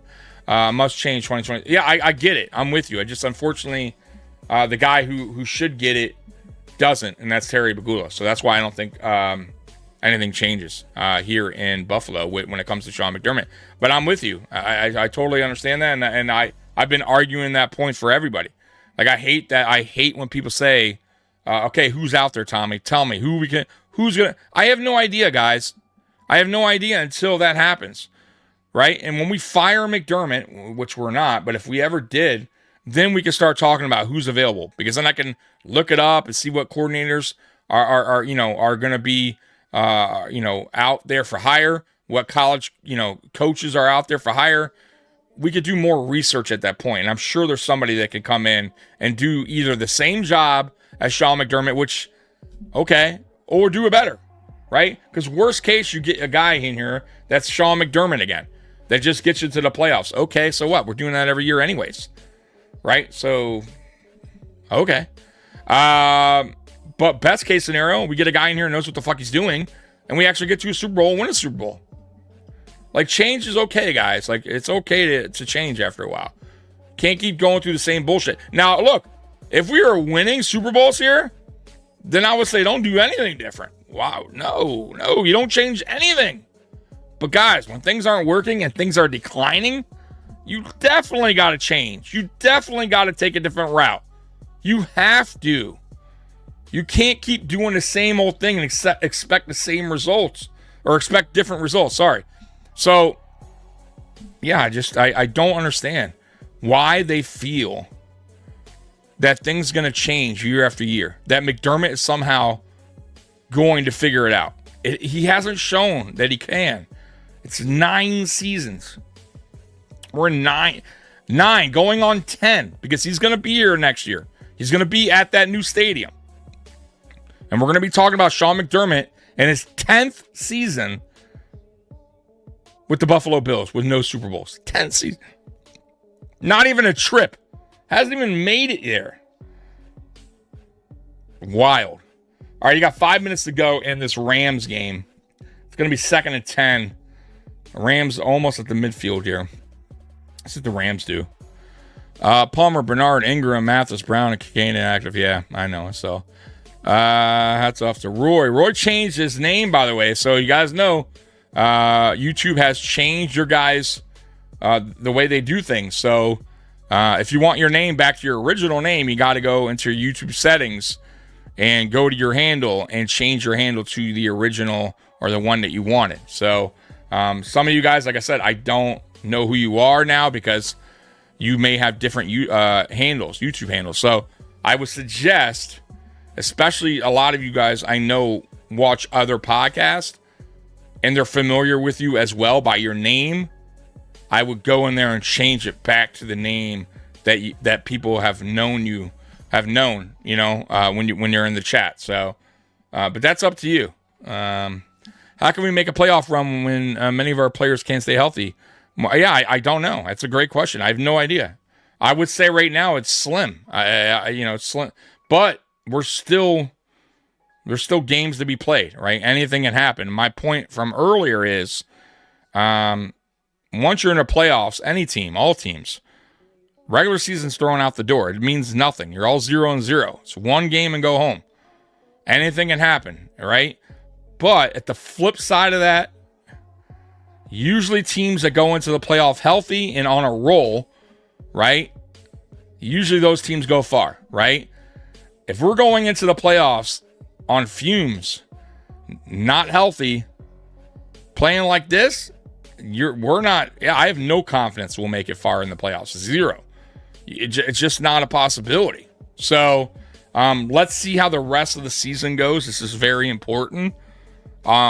Because I still think we can make the playoffs, but if we go in there on fumes, injuries still mounting up, it's going to be a quick playoff run. I mean, I just don't see any other way around it. Palmer's out. Yeah, Palmer. Fuck Palmer. I'm just like, you know, Palmer was supposed to be the big addition, blah, blah, blah. So was Curtis Samuel. He was a 3-year. These guys, these contracts are starting to be such a waste. If Brandon Beane would stop signing so many 1 year, 2 or 3 year deals to players that aren't going to actually make a difference, that aren't needle movers, you're spending all that money. Man, Puka with another great catch, by the way. 4 minutes to go, they're already in the red zone. But if you don't get a needle mover, what are we doing here? Like, I'd rather him slim it down and get yourself maybe 1, 2, spend that money that you're spending throughout all these 10 signings and get maybe 2 players, right? And then go through the draft. You have 1 million picks anyways. Then you can fill the rest of your roster that way. You also got UDFAs. You don't need to sign all of these fucking guys to 1 year, 2, 3 year deals. They're not doing anything anyways for you. They're not providing anything. How many players have we got here that have just been here 1, 2 years that have done zero? I mean, honestly, maybe there's one that I like. Leonard Floyd was a good pickup. There's not been many of these guys. So I'd much rather him stop signing a bunch of guys and just sign a few that can actually move the needle. But he's not doing that. I don't get it. It's upsetting. Robert, Tommy, your favorite player, BS, is back. I know. I call him BS, by the way. That dude, you know, he's not the worst player. He just can't stay healthy. He can't stay healthy. All right, 2nd and 6 at the Panthers 20. All right, it's going to be 3rd down coming up here for the Rams. This game could go into overtime. We'll see. Kincaid is the only first-round weapon Beane has drafted for Josh every year. Yeah. Isn't that wild? So when you look at the draft for Josh Allen, and you know what? I'll take that back, Joey. We kind of, let's say Diggs was, because Diggs was, they traded the first for Diggs. So let's just say Diggs was considered that. So Diggs and Kincaid were the only ones that he actually went out. Falcons touchdown, by the way, that he actually did anything for Josh. Outside of that, it's almost like he's like, hey, that's enough. You should be happy with that. Now I'm going to go do I'm going to go do what Sean wants to do, and I'm going to, draft all these defensive players that are, that are just playing out of position. You got to remember, too, a lot of these guys that we're signing are undersized, out of position, guys that are constantly hurt because they're playing out of position. And it's just like we keep doing the same old bullshit year after year, man. We know we need a true one tech, right? We know what our problem is. Can't stop the run. We need a big body next to Ed Oliver, right? Ed Oliver is a small defensive tackle, right? He's not the biggest defensive tackle.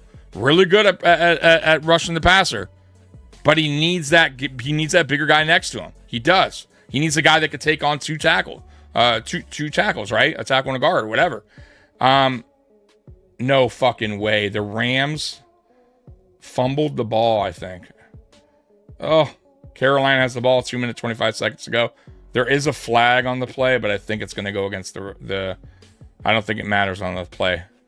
Wow, the Rams are going to blow this game. So Matthew Stafford fumbled the ball. It was a sack fumble. Wow. So let's see what the Rams can do here on defense if they can get a stop and get the ball back. But that's a big turnover. Oh, talk, Tommy. Yeah, try, man. What time is it right now? It's 3:36. We still got time. Let's see here. McDermott still uses a chalkboard. Everything outdated. Yeah, McDermott. If you use a different color chalk, that might be cool. Yeah, it could be, but he's not. Been a few years, man. How you been? I actually had suspicious players make subjective soft tissue injuries linger longer as they get away with it by this regime. They're cautious on injuries. To see some guys out all this time. Yeah, but soft tissue injuries, that's been a thing forever. Like, that's why they suck, man, because you just never know. I had one years ago, and it lingered for a long time. Like, some players can get through it, some people can't, man. So, hamstring, shit like that, like, it's tough, man, and they hurt, man. You just cannot, you can't play when you have a hamstring like that fucked up. You just can't really move that well. So, I get it. So I don't know if they're doing it on purpose, but yeah, it just sucks in general to have guys missing, especially important games like this. Like Deion Dawkins, like concussion. When did that happen? In that game, I didn't even see him get hurt in the game. Could it be the play that he just stood there and looked totally confused, where he stopped blocking? Was he concussed there? It's possible. That's an odd thing to happen.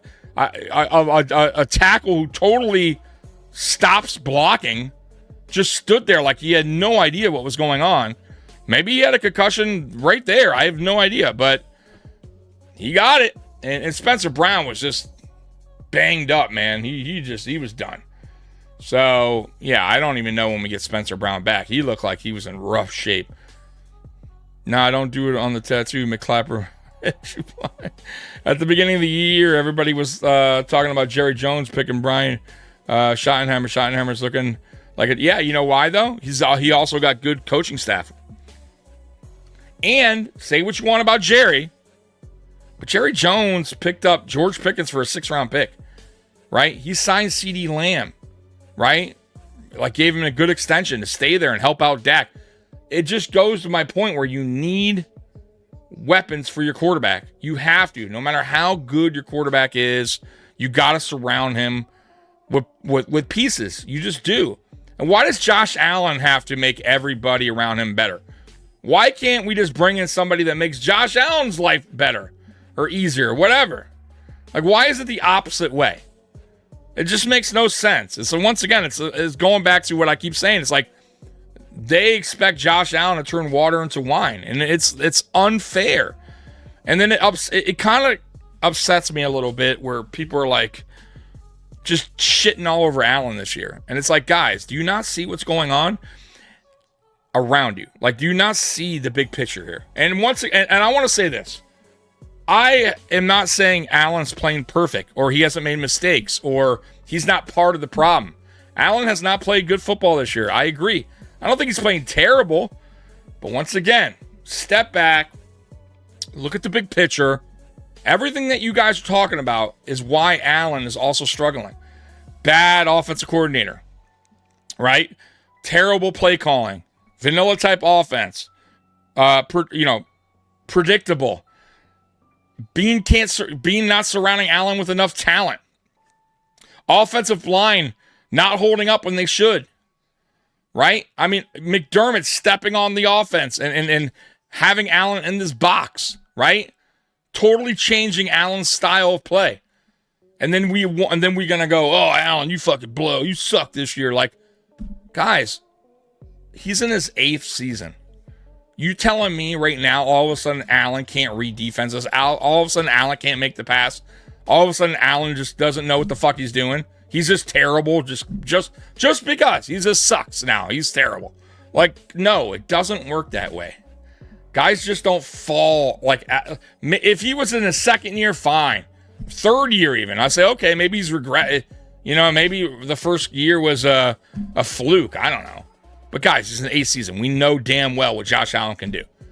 And we know damn well what Josh Allen could do with better receivers out there on the field and a better OC. Come on, guys. You know what he can do. And I don't give a fuck about the turnovers. Give me some turnovers if you're going to play like you did against Tampa. Or in the past even. I don't care about that. What I care about is winning, putting points on the board. So I could give 2 shits if Allen throws for 3 touchdowns, 1 rushing, and 2 interceptions, and we win 40-32. Fine. I could give 2 shits. But when we fucking lose, 24-20, or we score 12 points on offense because you want Allen to run a certain style of no, man. Fuck all that. All right, you're going to the 2-minute warning here in Carolina. Rams down 31-28. It's 1st and 10. Carolina with the ball at the 50, it looks like. Yeah, so they just picked up a huge first down there. 49ers are obviously going to beat the Browns. They're up 26-8. 4 minutes to go in the 4th quarter. That game's over. Jaguars are up 25-3. That game's over pretty much. 11 minutes to go. Colts are down 20-16. They do have the ball, though. 4 minutes to go in the 4th quarter. Dolphins are up 19-11. Still a close game. Dolphins do have the ball. Jets losing to the Falcons 24-17. 5 minutes to go. Jets do have the ball. And they're also driving. They're at Atlanta 36. Bucks are up 20-17. So the Cardinals are making a comeback, a little bit of comeback here. So 2017. Bucks do have the ball, though. 3rd and 10 at their own 32. Rams and Panthers. I just told you guys 31-28, 2-minute warning at Carolina 49. The Rams have to get a stop here. They have to, or the game is over. So let's see what happens here in Carolina. That's going to ruin a lot of people's parlays, including mine. Colts and Texas tied up 13-13 4th quarter. Oh, did they just tie it up? Let me see here. No, you're way off. What are you talking about? It's 2016. What are you talking about? Everyone hurt. Yeah, I know. Everyone is. Jerry Jones is looking very wise with his draft day trades. Bean is looking more inept and clueless. Yeah, like I said, man. I've defended Bean. I don't think he's been terrible, but for me, they all should go. Everyone, every single one, the whole coaching staff.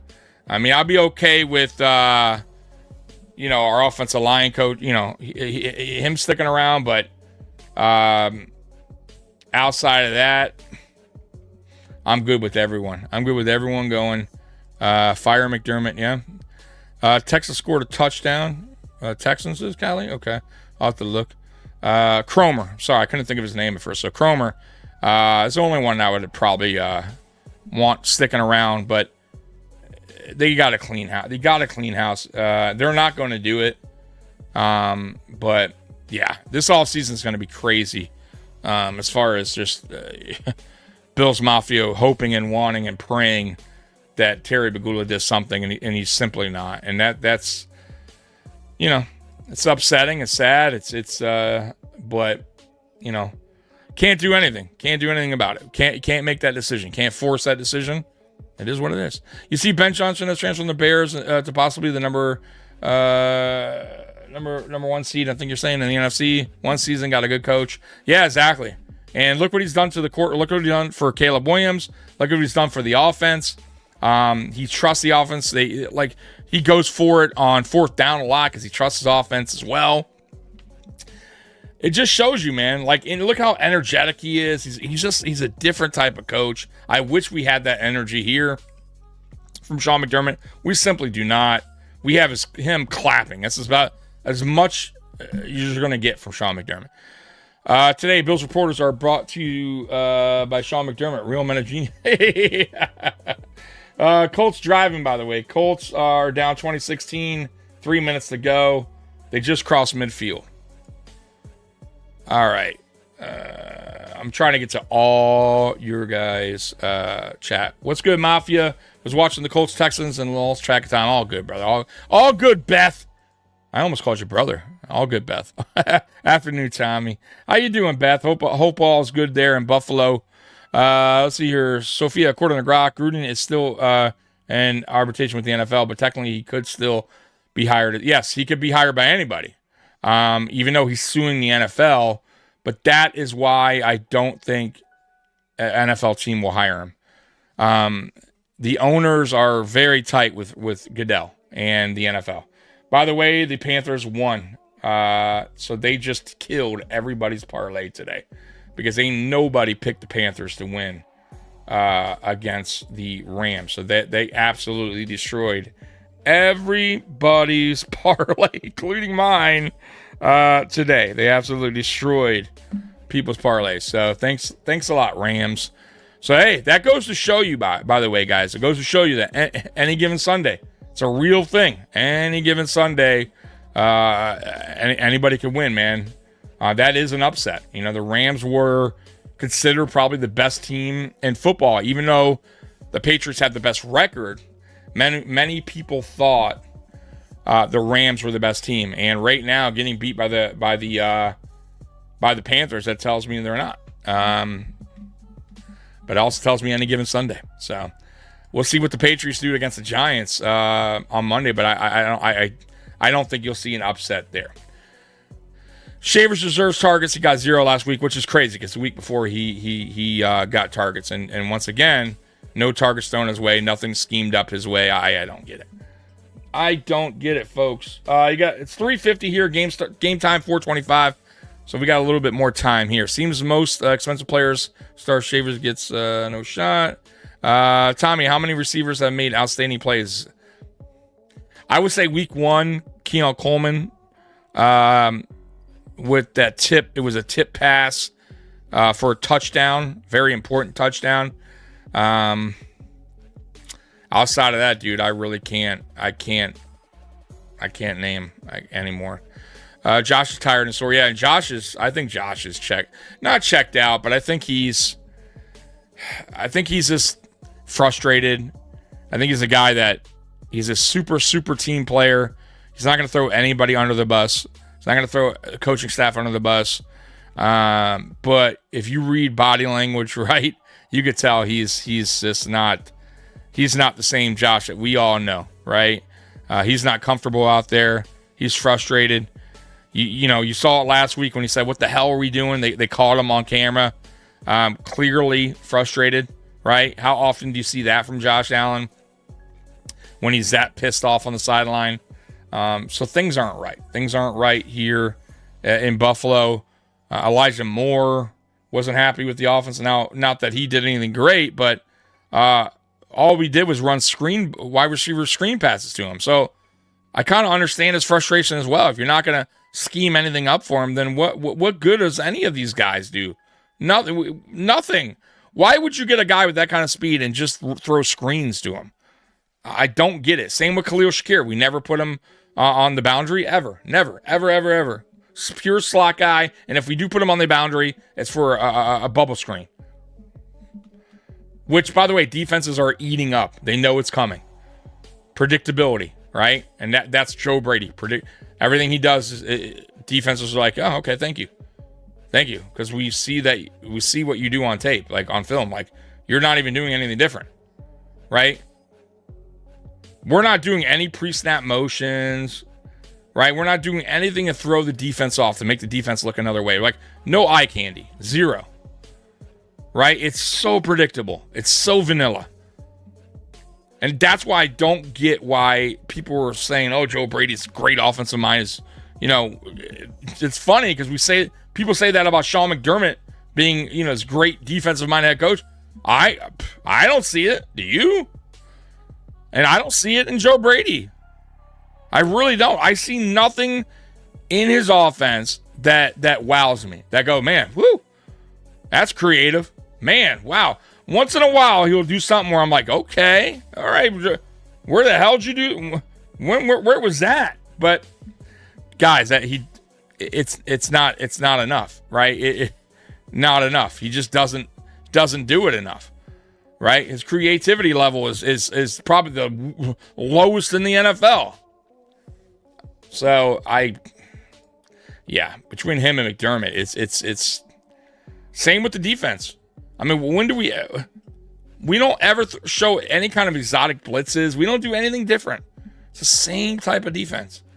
Same defense that McDermott loves to throw out there. That 4-3 soft zone bullshit. And teams just chew us up, man. Yeah, Palmer was injury prone before signing. And he was a third option for the Chargers. And we acted like he was going to be the option here. Unbelievable, man. I don't know what we're doing. Yeah, it's going to be a tough one. But I think this is going to be a close game. I think I do think the Bills win. I think desperation is setting in. At least what I'm thinking. Desperation setting in, and they're going to pull out everything they can out of the hat to make it work. To hope for the best, right? They did it in 2023. I'm hoping they do it now. 2023 was, it's about as bad as you can get, guys. Right? If you think this is bad, we were 6-6 in 2023 at one point. 6-6. We went super desperate mode, right? And we had to. We knew. And it worked out. At least for the regular season, right? We got better. We went on a roll. We went into the playoffs. But I feel like this is it. This is it. What are we doing? I have no idea what we're doing. Sorry, Tommy. I tried to delete those posts. I thought the iPad Pro I'm working on allowed it. Didn't mean to repeat. No, you're good. I don't even know. Oh, you're talking about earlier the scores? You're all good. Elijah wasn't used to like a normal wide receiver. No, he wasn't. He was used like, I don't know what the fuck he was used like. I have no idea. Like, where was the crossers for him? We did it one time, effective. Never did it again. Never went back to him. Nope. You're good. I don't get Brady's scheme. I don't understand the routes he has running for these receivers. How many mesh routes are you going to run in a game? Like, oh my God. I don't get it. Dude, if we lose this game, I'm going to say right now. Oh, Texans win? Okay. So that's a big win for the Houston Texans. They're coming around. That defense is, they ain't no joke. So yeah, I'm watching here. 4th and 9. Colts going for it down 4. And it was way overthrown by Daniel Jones. And that's why a lot of people are saying, even though the Bills are playing shitty right now, if the Bills can get into the playoffs, usually the experienced quarterback wins, the better quarterback. And if you look at the top teams right now, right, in the AFC, you got Daniel Jones, Bo Nix, even Drake May, let's say, even though he's playing really, really good ball right now, all of these quarterbacks are inexperienced going into the playoffs, right? Can you trust them, right? So that is a big deal, right? And if Patrick Mahomes and the Chiefs don't make it to the playoffs, that's huge for the Buffalo Bills. You don't need to see Patrick Mahomes and Andy Reid. Say what you want about them, but if they get in the playoffs, they're a dangerous fucking team. Nobody wants to see the Kansas City Chiefs in the playoffs. So if the Chiefs don't make it, and there's a real possibility. Same with Baltimore. Not that Baltimore's been this great team in the playoffs, but by the way, the Saints just scored a touchdown on the Dolphins, and they have cut. I don't know what the score is now on that. Let me see here. So the Jags are going to win 25-3. 6 minutes to go. That game's over. Texans are going to beat the Colts. They're up 2016. Yeah, the Dolphins are up 19-17. Oh man, so the Saints went for it on 2-point conversion, and I guess they failed. I'm watching it right now. I'm a little behind. They would have tied the game. Oh, it was on the Saints. The Saints offensive, they got called off sides, man. They jumped. Oh, that's brutal. 2-point conversion failed. So, yeah, a minute left. They're going to have to onside kick it. Imagine. Oh, it's brutal. It's brutal. So the Dolphins look like they're going to hang on and win this game unless something crazy happens. Falcons-Jets tied 24-24. Minute left. Falcons have the ball at their own 31, 3rd and 9. And earlier, 49ers beat the Browns 26-8. Buccaneers beat the Cardinals 2017. And the upset of the day, Panthers beat the Rams 31-28. They moved to 7-6. Rams go to 9-3. Oh, and it was an interception, by the way. Interception by the Miami Dolphins on the 2-point conversion. And Miami's going to score here. They took it to the house. So Miami goes up 21-17. Wild. What a wild finish there. That's crazy. So, yeah, they're definitely going to have to onside kick it here. So that was the failed 2-point conversion. It was a interception. And 75 was the offensive lineman who jumped. And, man, that falls a lot on him, man. Big time. So that's the scores around the NFL real quick. And that was a crazy sequence right there. Let me get through some other... has there been a time where you have a defensive-minded coach and run defense is last in the NFL? Yeah, and our run defense has been shit for the longest time. So no excuse there when it comes to this defense. No, that's what I'm going to keep telling you guys. I don't want to hear any more about this defense playing better in the second half and the offense should have blah, blah, blah. Listen, the defense has let this team down year after year after year, and you're going to bring up a second half where they played better. Wow. Who cares? Are we supposed to fucking clap for that? Out of all the times the defense has let this team down, we need to applaud them for allowing only 3 points to a shitty fucking offense anyways. I get it. This offense is not playing well this year. I totally... But you know what? Out of the 7 wins we got this year, I would say because of the offense, not because of the defense. And if you want to count all 4 losses on the offense, sure, go ahead. That still says that the offense is making this team win, correct? Because what game has the defense actually won the game for the Buffalo Bills this year? Won the game. Solely won the game. None. You can't bring up one. So, okay, you want to blame the offense for all 4 losses? Sure. Fine. But you know what? I'll say all 7 wins came because of the offense. How about that?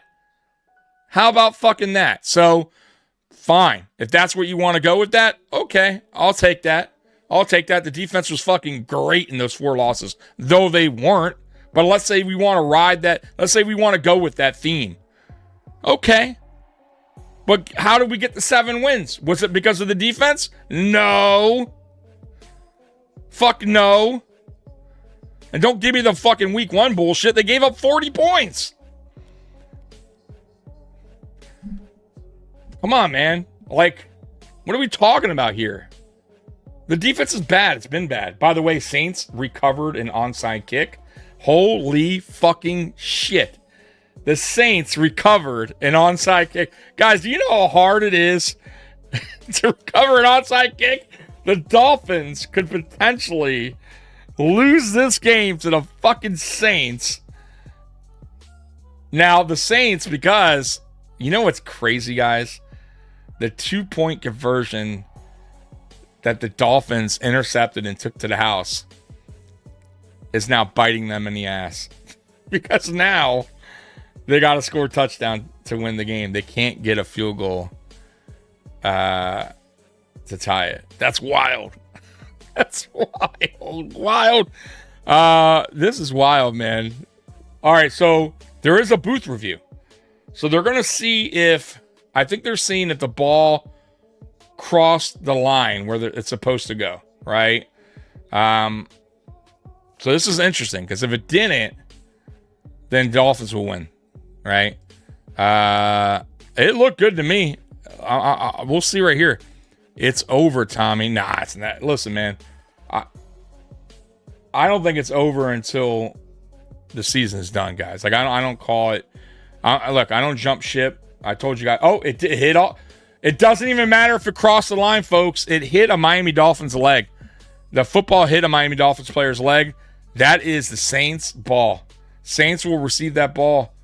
I'm pretty sure, unless the refs screw the Saints here. I don't see why this wouldn't be the Saints football. We got a super chat coming in, Randy, with a big time super chat. Give me 1 minute, Randy. You know what that means.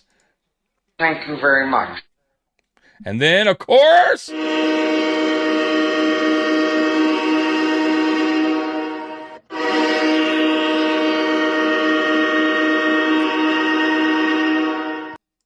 thank you so much, Randy. Let me get to that chat real quick. Let me get back to this. Give me 1 moment. All right. Randy coming in. Happy holiday, buddy. Keep up the hard work on bringing the light to this coaching and GM situation. I hope Bills win today, but I have honest doubts. Keep up the great shows with Mikey. We'll check in post game. Keep being a voice of reason. Hey, Randy, thank you so much for the super chat, bro. I really, really appreciate that, man. We love Gabe Davis. You know what? I don't hate Cole. I don't hate him. I know he gets a lot of heat, but I really don't hate Gabe Davis. I think Gabe Davis brings something to this team. Is it a whole bunch? No, but he's one of our better options right now that we have, and Josh is familiar with him. Yeah, that is off. That has to be. I mean, they're really looking at this onside kick, guys. It looked to me like it hit off the Dolphins' leg. I have no call stands, so I believe it's a Saints ball, unless they're screwing them here. Yeah, no, Saints ball. So Saints will have the ball here. They have an opportunity to win the game. That is fucking nuts. Very rare do you see onside kicks working out. I hope all fellow Mafia had a happy and blessed Thanksgiving. Thank you, Beth. I did. I had a good Thanksgiving. I appreciate you. So Davis and Coleman are getting to be our outside receiver. Are going to be our outside receiver, I guess. But you know what, Roy? To be honest with you, Gabe Davis has actually been our best deep threat option since Josh Allen's been our quarterback. I mean, honestly, he's had the biggest plays here. So I don't hate that. And it's a guy that Allen trusts and a guy that Allen throws 50-50 balls to. I have no problem with Gabe Davis being out there. Now, look, it's this year, right? Next year, we need a better option, obviously. But where we stand today, what we have today, yeah, I'm okay with it. I'm okay with it, man, because nobody else is doing it. Hell, you never know. Rams just got beat. Exactly. And listen, it's any given Sunday, folks. I'm not scared of the Steelers. Yeah, Saints ball. Crazy, right? Saints driving, by the way. They are at the Dolphins 39. Well, let me see here. What time is it? It's 4:04. I'll tell you what. I'll stick with you guys to the end of this Dolphins game. This is interesting. Now, I had the Dolphins beating the Saints here by at least 6 points, and that's not going to be the case, right? So we'll see what happens. They're up 4. You got 39 seconds to go. I'm on a delay, so it's 3rd and 10 at Miami 35 is where we stand right now. Let's see what happens here. They just took a shot in the end zone to Olave and missed it. So 3rd and 10 for me here. If I'm the Saints, you want to get a first down. You don't want to. I'm not taking a shot to the end zone here. Like right now, the most important thing is to pick up the first down, right? So 3rd and 10, Miami 35.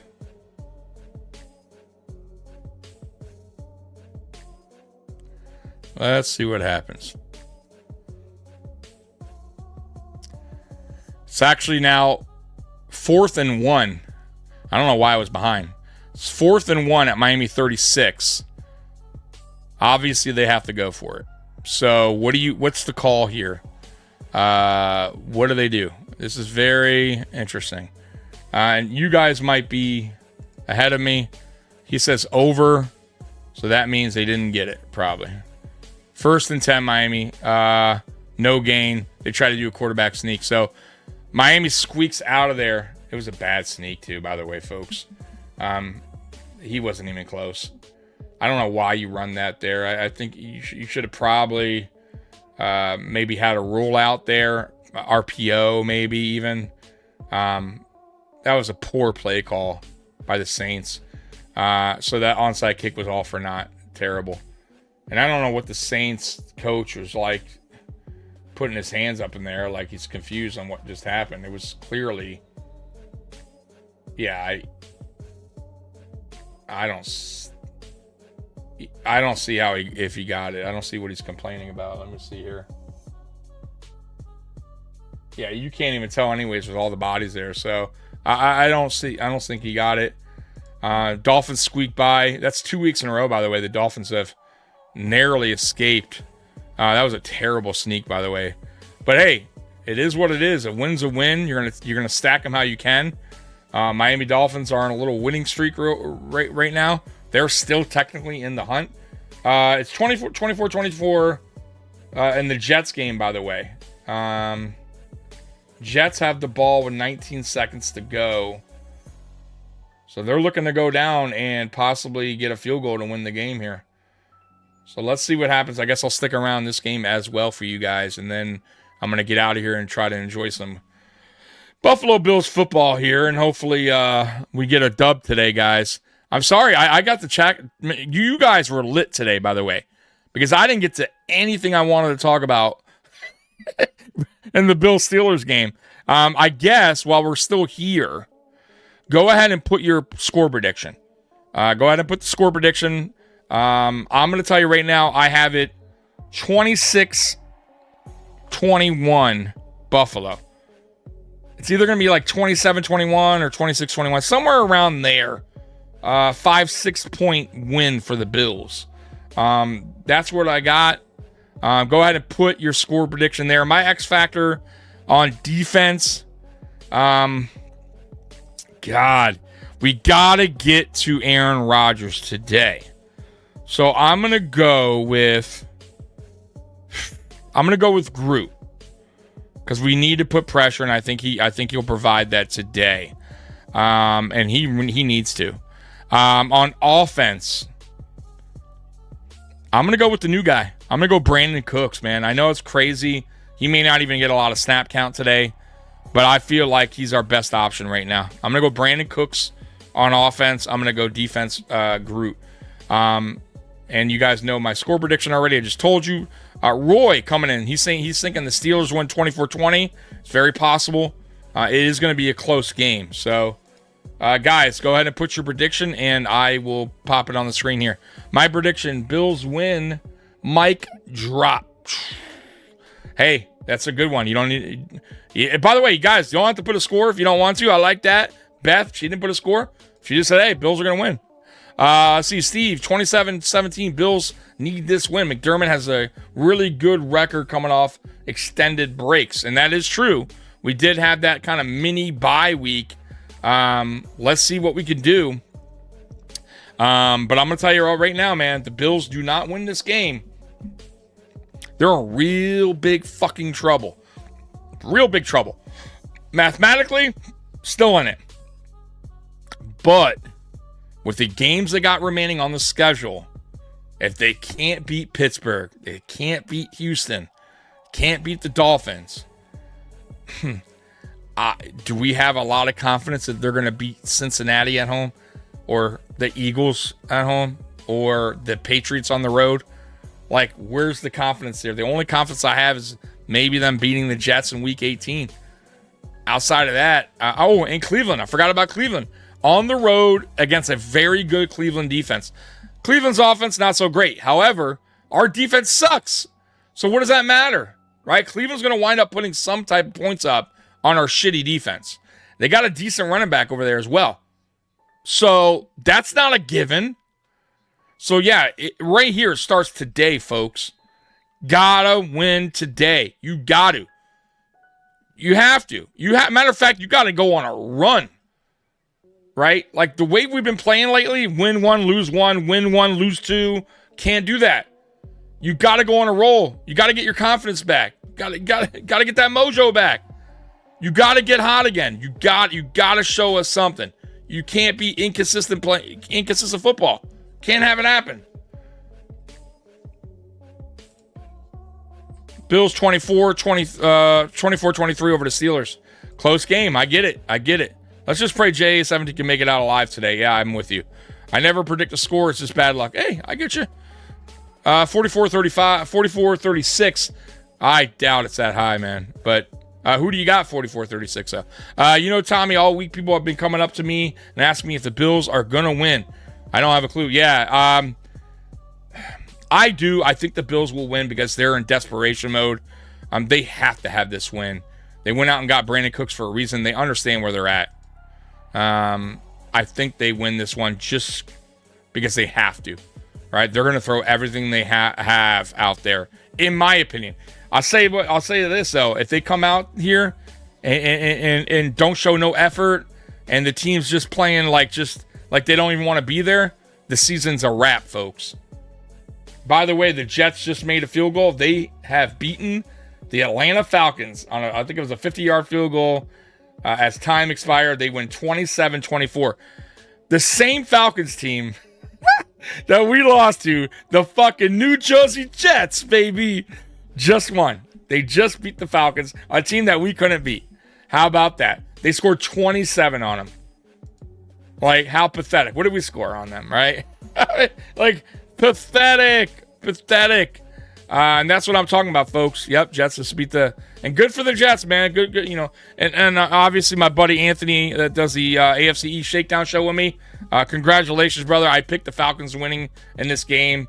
But hey, the Jets, man, they're fighting for something, fighting for their coach. It's good for them, man. Just beat with the Folk, 56, and that's a long field goal. And they should have, by the way, they had a chance earlier in the season to go for a long field goal, and they chose not to. And I felt like they should have went with him on that kick as well. But they trusted him this time. He made the kick. They win the game. Congratulations. But that's not a major upset. I got to be honest with you. The Falcons are not a good team. Falcons defense is decent, but they're still getting up points lately. They're not as good as they were earlier in the season. And we fucking lost to the Falcons. How about that? Right? Like, it's crazy, folks. And that's what I mean about this team this year. It's just, it's inconsistent football. It's bad football at times. And then we have games against the Chiefs that we look good, against the Bucs where we look good. And then we go back and we revert to the old bullshit losing way. Listen, guys, it stops today. They have to. That bullshit, the bullshit games stop today. Got to start stacking wins up. All right, guys, it's 4:15. I'm out of here. I will be back at halftime. So you guys know I do a halftime show. It's quick, though. It's like 10 minutes, right? Because halftime goes like this. So I'll be on here halftime, hopefully smiling, right, with you guys. Bills Mafia happy, right? The Bills are up, looking good. Or you're going to get, what the fuck, this fucking team. You're going to get one or the other, right? So hopefully it's happy Tommy, right? The Bills are playing good football, right? You guys are like, yeah. Like, let's hope for a happy halftime report. And then post-game, me and Mikey, right after the game, we will be here hopefully talking about a Buffalo Bills win. Because if they don't, I don't know about Mikey. I can't speak for him. But I will say this season's pretty much a wrap if they can't beat the Pittsburgh Steelers today. I will officially say the season's a wrap for them. However, obviously, I'll still hope for the best and wish for the best. But you can't lose this game. Can't. Anyways, Bills Mafia, I love you. I appreciate you guys rocking with me. And I will see you at halftime. Go Bills. Peace. Bye-bye. See, Peter, he's too fast. You gotta tackle me. It's B. You gotta press B. I'm pressing B. He's too fast. Going over here? Going over here now? Never get tired.